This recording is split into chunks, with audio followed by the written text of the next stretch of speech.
Finally, we have the GI. So I love GI. I love talking about the digestive system. Just know the structure function of the parts of your GI system. So esophagus, stomach, small intestine, duodenum, jejunum, ileum. Ileum connects to your cecum via the ileocecal valve. And then from cecum, you have the ascending colon, transverse colon, descending colon, sigmoid colon, rectum, and then anus. And then for each organ, we have specific clinical points that we focus on. So for the esophagus, the stages of swallowing, oral, pharyngeal, and esophageal. And then we get to the lower esophageal sphincter and the stomach, and we start to talk about GERD. So GERD is when we have that sphincter weakening, letting acid kind of bubble up into our esophagus and causing problems like heartburn.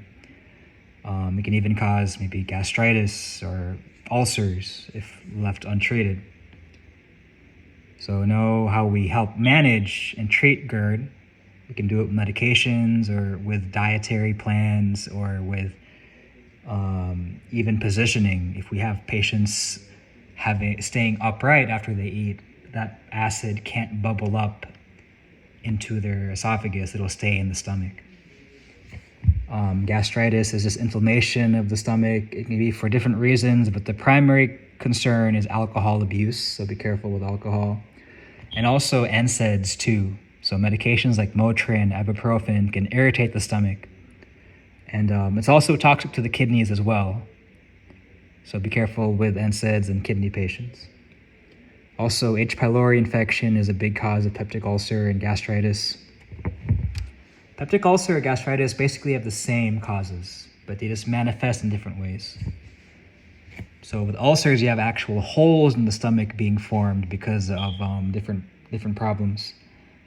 Gastric ulcers get worse with food, and duodenal ulcers improve with food. So keep that in mind. And then pancreas. So pancreatitis is one of my favorite clinical points. One of the main causes is gallstones. We'll talk about gallstones in a little bit, but also alcohol can damage the pancreas as well. So the presentation is periumbilical, that's around the belly button, radiating to the back because the pancreas is kind of behind the stomach. And there's a couple of clinical signs that also we associate with pancreatitis. Cullen sign, which is bruising around the belly button. And then Gray Turners, so two-name Gray Turners, you have two flanks. That's what the bruising around the flank areas. And the two labs for pancreatitis are amylase and lipase. And lipase we focus on because that's the more accurate indicator of pancreatitis. And then the liver is very important. So we have our 5 types of hepatitis, A to E, or E to A, esophageal to anal, think fecal, oral, types A and E.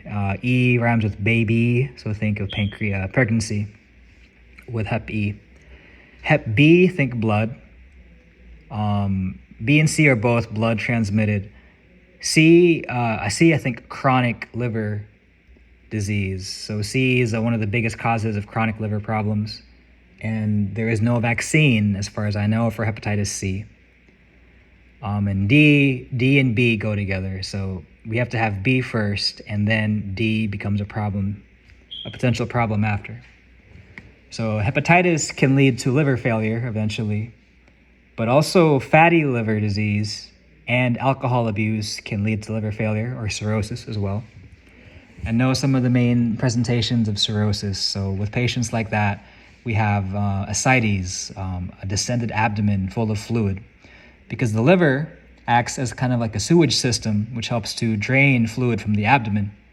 But if the liver breaks down, then that fluid is going to build up and eventually go to other parts of the body too. So for example, it might go to the esophagus and cause varices in the esophagus, swollen veins, or it can even lead to swollen veins around the abdomen. And you can Google pictures to show that off.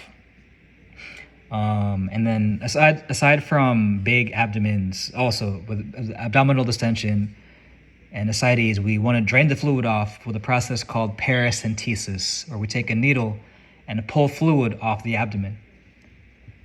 But the other big classical sign of liver disease is turning yellow. So jaundice, and icterus of the eyes, that yellowing of the eyes, due to accumulation of bilirubin. So the diagnostic tests for liver problems, you have your 3 A's, ALK Phos and ALT, AST. Those are elevated for liver problems. The gallbladder, also important. So the liver makes bile, and bile is used to emulsify fat so we can digest it later. But the bile is actually stored in the gallbladder, and it's the gallbladder that's supposed to release the bile after we have fatty meals.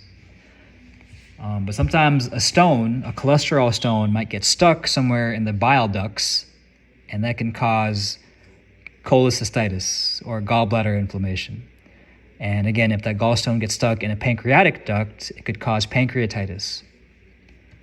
So know for gallbladder and liver problems, you might have pain in the right upper abdomen.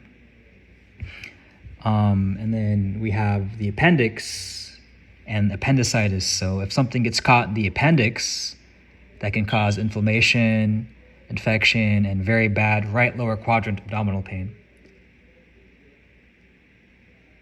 And that's it. That's the main stuff. All right. Good luck.